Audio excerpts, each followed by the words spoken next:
Perfect, thank you. Okay, so I've been asked to just tell you a little bit about what I do, and oh, let's see if this is going to work. Oh, yay. Okay, so as a marine biologist, I've when I was little, I just always wanted to work with dolphins, and I just didn't know how to do it. I didn't know anybody who was doing it. I lived in a landlocked city in Africa, and I just couldn't think of how to do it. But somehow, Mars Goodbar, I managed to get out to work with dolphins, and these are pictures of some creatures that I've had managed to experience myself. We've got bottlenose dolphins, which everybody will know from like the Flipper series, and probably the most common dolphins that you will see if in captivity, but hopefully not for much longer.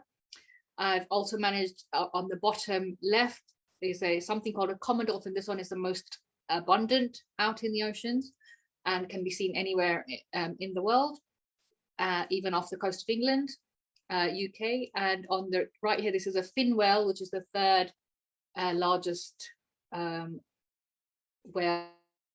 in the planet. And on the bottom here is a blue whale, which I've also been fortunate enough to study, well, not to study, to see once when I was out in the Atlantic. So I consider myself really lucky to be able to do these things. What I do at the moment, this is me in my job at the moment. I go to work on a boat and I study the whales and dolphins off the coast of Tenerife. So if you're ever in Tenerife, do look us up. We do tourist boats. We can take you out. You can learn what's happening with the local populations there. And just the little turtle on the left, I always like to throw in because it's only ever once I've managed to do it, and hopefully at some point in the future I'll see another turtle. But we managed to pick. There's an arrangement with the guys who study the turtles. If we're out, we get to pull the turtle up and put a tag on it, and then release it back into the water, and let the turtle people know. And they can then keep tabs on that turtle, and we can hopefully try and learn a little bit more about what's happening in their lives. So today I think we've all talked about, or we're all aware about ocean currents and climate change, and you know, and this whole doom and gloom of how terrible it's going to be. I just wanted to bring home a little bit about, I think sometimes, especially I find within our community, I'll talk especially to elders, and maybe not always elders, will be like, yeah, it's in the ocean and it's all the way over there, it's got nothing to do with me. So just wanted to try and bring that home a little bit. Actually, in the UK, the furthest that anyone ever is from the ocean is only about 75 miles. So that's about an hour and a half, couple of hours drive, maybe. So we're not that far away. I mean, I travel longer to go and see my mom sometimes. So we've got something called ocean currents, and it's basically where the warm, salty water. No, let's get this right. Warm, less salty water is lighter, so stays up near the top of the surface of the ocean, and then the cold, more salty water is the cold currents, which are lower down in the deep sea. And they're all sort of interconnected, and the one that most people will know will be the Gulf Stream. And I just want how that affects climate change and sea temperatures rising, and why it's important as well. You get the trade winds, which blow warm water towards Mexico. Over there, the water gets heated up even more to about 30 degrees. And then this water is rushed all the way towards us here in England. It's actually the Gulf Stream is one of the fastest currents out there. It's roughly about 6 kilometers an hour that the water travels at.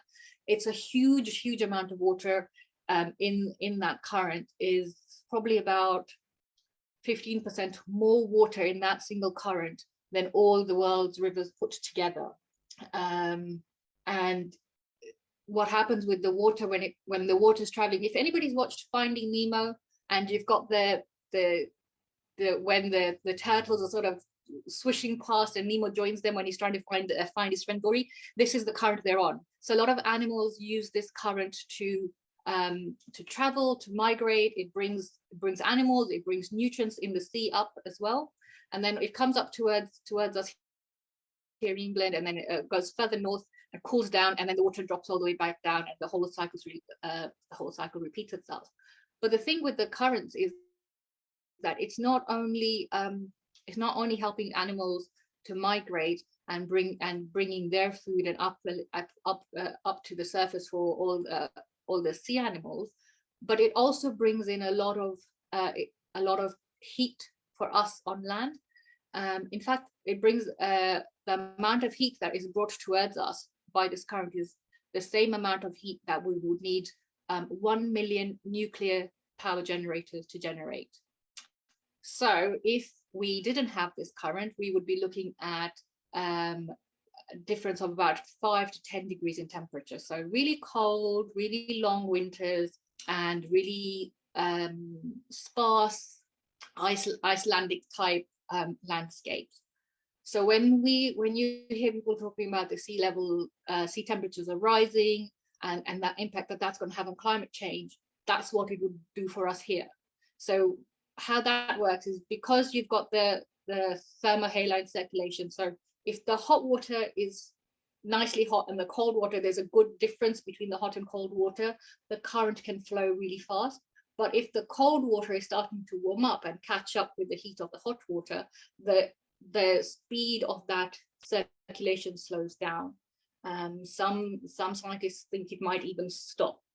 So if that slows down and it's moving really, really slowly, that it's not going to mix up all the water. It's not going to mix up the air. It's not going to bring up the heat to us. So I don't know about you guys, but I am a summer person. I really don't like the idea of having long, colder winters. So that's just when people talk about climate change and ocean warm up, this is how it affects us here on land. Okay, after all that, I'd like you all to take a deep breath in. That breath came from the trees. Ellen will be happy to share that's come from the forest. Okay, and now another breath in, please. That second breath came from the ocean. So the oceans are actually responsible for 50% of cleaning up of our air. And I think a lot of times we get the trees and get a lot of publicity for growing trees, planting trees, and how good they are for the climate, but the ocean is just as important. We can sequester up to 50% of the carbon dioxide and the greenhouse gases in the ocean through all the seagrasses.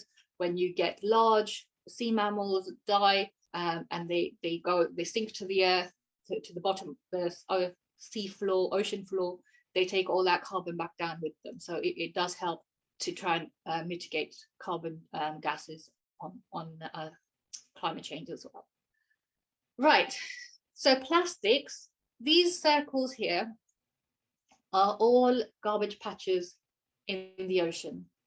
These two in the middle actually come together and form one big garbage patch called the Great Pacific Garbage Patch. So all the plastics that we use, and I know we all hear a lot about, there's a lot of campaigns now for recycling, reducing, and they're all really good. This Great Pacific Garbage Patch is so big that some people think it's the same size as 3 UKs put together. Some scientists think it's as big as 2 Americas put together.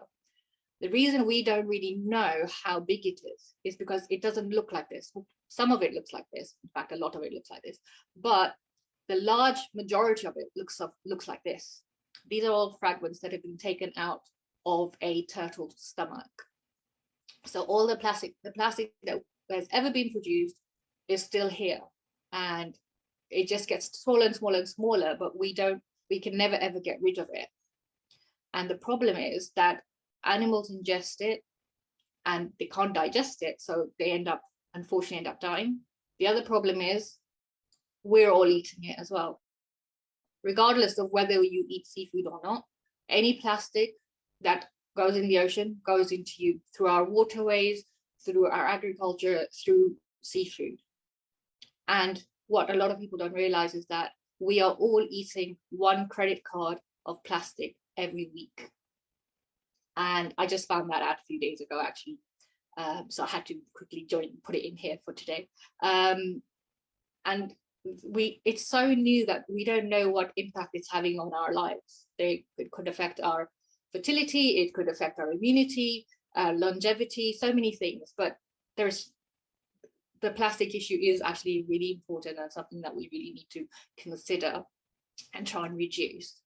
Something else that we all do, and we might not relate to plastics pollution, is doing our laundry. So every time we do laundry, the garments break down and you get these little things called microfibers, which are between like 5 and 7 millimeters in size.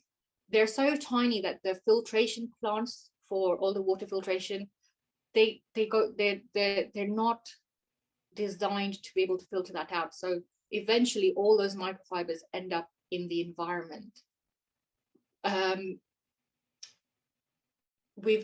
Scientists have done research and found that synthetic natural fibers release around 80% fewer fibers than acrylic or polyester or any sort of polyester synthetic blends that you have. Using fabric conditioner increases the release of of fibers. So there are things that you can do with your laundry. There are bags that you can get to put your clothes in before you put them in the washing machine, or you can add additional filters to your washing machine, but those are a bit more expensive. Some of the easiest things to do, I think in the UK, most of our washing machines are front loading, and these are 7 times less likely to shed fibers than the top loading ones. You can reduce the rotation of the speed when you're doing your laundry. You can wash at a cooler temperature. This is good also for heating water uses a lot of energy, so the cooler the water, that's helpful as well. And use less detergent, or definitely opt for one without bleach.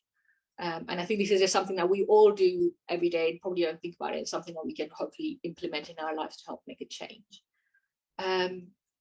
Other ways that we can try and do is buy less clothes, or buy as much natural as possible.